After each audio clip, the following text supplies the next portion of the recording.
ಪ್ರಿಯರೇ, ಕೊಡುವುದರಿಂದ ಯಾರೂ ಬಡವರಾಗುವುದಿಲ್ಲ ಎಂಬ ಮಾತನ್ನು ಅನ್ನೆ ಫ್ರ್ಯಾಂಕ್ ಅವರು ಜನಪ್ರಿಯಗೊಳಿಸಿದರು. ಇಂದಿನ ಮೊದಲ ವಾಚನವು ಉದಾರತೆಯ ಒಂದು ಸುಂದರ ಉದಾಹರಣೆಯನ್ನು ನೀಡುತ್ತದೆ. ಶೋನೇಮಿನ ಒಬ್ಬ ಶ್ರೀಮಂತ ಮಹಿಳೆ ಪ್ರವಾದಿಯಾದ ಎಲೀಷನು ತನ್ನ ಊರಿನ ಮೂಲಕ ಆಗಾಗ ಹಾದು ಹೋಗುವುದನ್ನು ಗಮನಿಸಿದಳು. ಉದಾರತೆ ಮತ್ತು ಆತಿಥ್ಯದಿಂದ ಪ್ರೇರಿತಳಾಗಿ ಅವನಿಗಾಗಿ ಒಂದು ಚಿಕ್ಕ ಕೊಠಡಿಯನ್ನು ಸಿದ್ಧಪಡಿಸಲು ಅವಳು ತನ್ನ ಗಂಡನನ್ನು ಒಪ್ಪಿಸಿದಳು.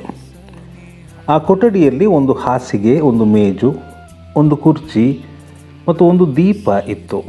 ಅವಳು ಪ್ರತಿಯಾಗಿ ಏನನ್ನೂ ಬಯಸಲಿಲ್ಲ. ಆದರೂ ದೇವರು ಆಕೆಯ ಉದಾರತೆಯನ್ನು ಕಂಡನು. ಎಲೀಷನ ಮೂಲಕ ದೇವರು ಅವಳು ಅತ್ಯಂತ ಹಂಬಲಿಸಿದ್ದ ಕೊಡುಗೆಯನ್ನು, ಅಂದರೆ ಒಂದು ಗಂಡು ಮಗುವನ್ನು ನೀಡಿದರು. ಶೋನೇಮಿನ ಮಹಿಳೆ ನಮಗೆ ಕಲಿಸುವುದೇನೆಂದರೆ, ನಿಜವಾದ ಉದಾರತೆಯು ವೆಚ್ಚವನ್ನು ಲೆಕ್ಕ ಹಾಕುವುದಿಲ್ಲ. ಇದರಿಂದ ನನಗೆ ಏನು ಸಿಗುತ್ತದೆ ಎಂದು ಅವಳು ಕೇಳಲಿಲ್ಲ. ದೇವರ ಸೇವಕನನ್ನು ಗುರುತಿಸಿ ಸುಮ್ಮನೆ ತನ್ನ ಮನೆಯನ್ನು ತೆರೆದಳು.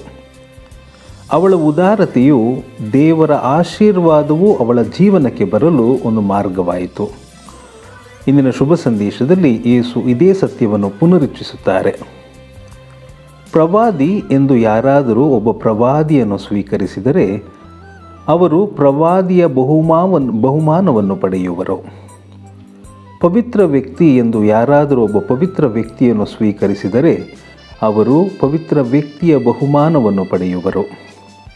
ಯೇಸು ಇನ್ನೂ ಮುಂದೆ ಹೋಗುತ್ತಾರೆ. ಈ ಚಿಕ್ಕವರಲ್ಲಿ ಒಬ್ಬನಿಗೆ ಯಾರಾದರೂ ಒಂದು ಲೋಟ ತಣ್ಣೀರನ್ನಾದರೂ ಕೊಟ್ಟರೆ ಅವನು ತನ್ನ ಬಹುಮಾನವನ್ನು ಕಳೆದುಕೊಳ್ಳುವುದಿಲ್ಲ. ಯೇಸು ಕೇಳುವುದು ಸರಳ ದಯೆಯ ಕಾರ್ಯಗಳನ್ನು ಮಾತ್ರ. ಸ್ವಾಗತಿಸುವ ಮನೆ, ಸಹಾಯ ಮಾಡುವ ಕೈಗಳು, ಆಲಿಸುವ ಕಿವಿ, ಒಂದು ಲೋಟ ನೀರು.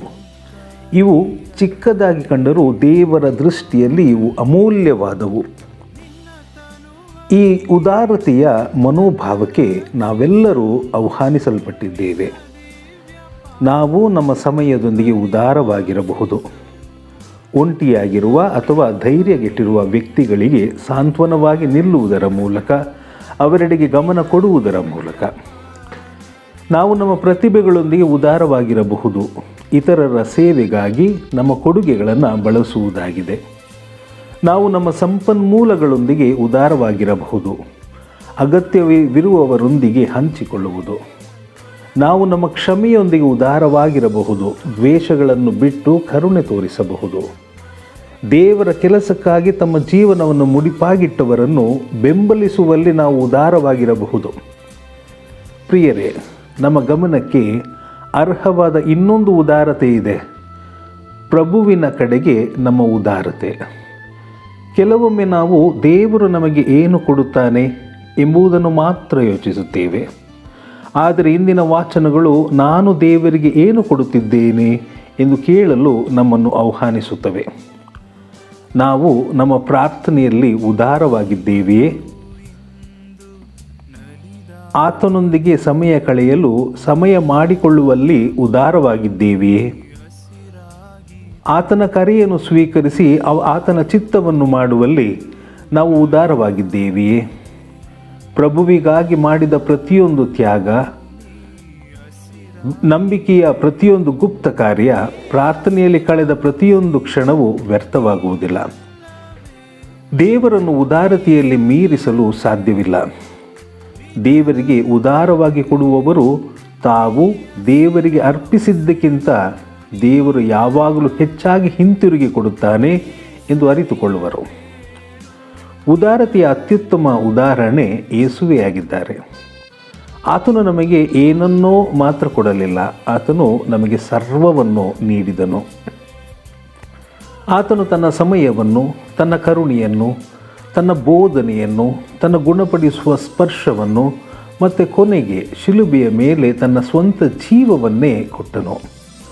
ಆತನ ಉದಾರತೆಯು ದೇವರ ಕೃಪೆಯ ನಿಧಿಗಳನ್ನು ನಮಗಾಗಿ ತೆರೆಯಿತು.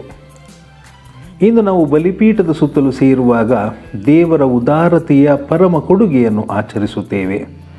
ಪರಮ ಪ್ರಸಾದದಲ್ಲಿ ಯೇಸು ತನ್ನನ್ನು ಸಂಪೂರ್ಣವಾಗಿ ನಮಗೆ ನೀಡುತ್ತಾರೆ. ಆತನ ದೇಹ ಮತ್ತು ರಕ್ತ, ಆತನ ಪ್ರೀತಿ ಮತ್ತು ಆತನ ಜೀವನ. ನಾವು ನಮ್ಮ ಚಿಕ್ಕ ಕಾಣಿಕೆಗಳೊಂದಿಗೆ ಬರುತ್ತೇವೆ. ನಮ್ಮ ಪ್ರಾರ್ಥನೆಗಳು, ತ್ಯಾಗಗಳು, ದಯೆಯ ಕಾರ್ಯಗಳು ಮತ್ತು ಸೇವೆ ಮಾಡುವ ನಮ್ಮ ಬಯಕೆ, ನಾವು ಅವುಗಳನ್ನು ಬಲಿಪೀಠದ ಮೇಲೆ ಇಡುತ್ತೇವೆ. ಕ್ರಿಸ್ತನ ಪರಿಪೂರ್ಣ ಆತ್ಮದಾನದೊಂದಿಗೆ ಒಂದಾಗಿ ಈ ವಿನಮ್ರ ಕೊಡುಗೆಗಳು ತಂದೆಗೆ ಪ್ರಿಯವಾಗುತ್ತವೆ. ಈ ಪರಮ ಪ್ರಸಾದವು ನಮ್ಮನ್ನು ಉದಾರ ಹೃದಯದ ಜನರನ್ನಾಗಿ ಮಾಡಲು ಪ್ರೇರೇಪಿಸಬೇಕಾಗಿದೆ. ದೇವರಿಗೆ ಮತ್ತು ಇತರರಿಗೆ ಸಲ್ಲಿಸಿದ ಪ್ರತಿ ಪ್ರೀತಿಯ ಕಾರ್ಯವು ಎಂದಿಗೂ ಬಹುಮಾನವಿಲ್ಲದೆ ಹೋಗುವುದಿಲ್ಲ ಎಂಬ ವಿಶ್ವಾಸ ನಮಗಿರಲಿ. ನಮಗೆ ತುಂಬ ಧಾರಾಳವಾಗಿ ತನ್ನನ್ನು ತಾನೇ ಕೊಡುವ ದೇವರು ಆತನಂತೆ ಕೊಡುವುದನ್ನು ಕಲಿಯುವವರನ್ನು ಯಾವಾಗಲೂ ಆಶೀರ್ವದಿಸುತ್ತಾನೆ. ಆಮೆನ್.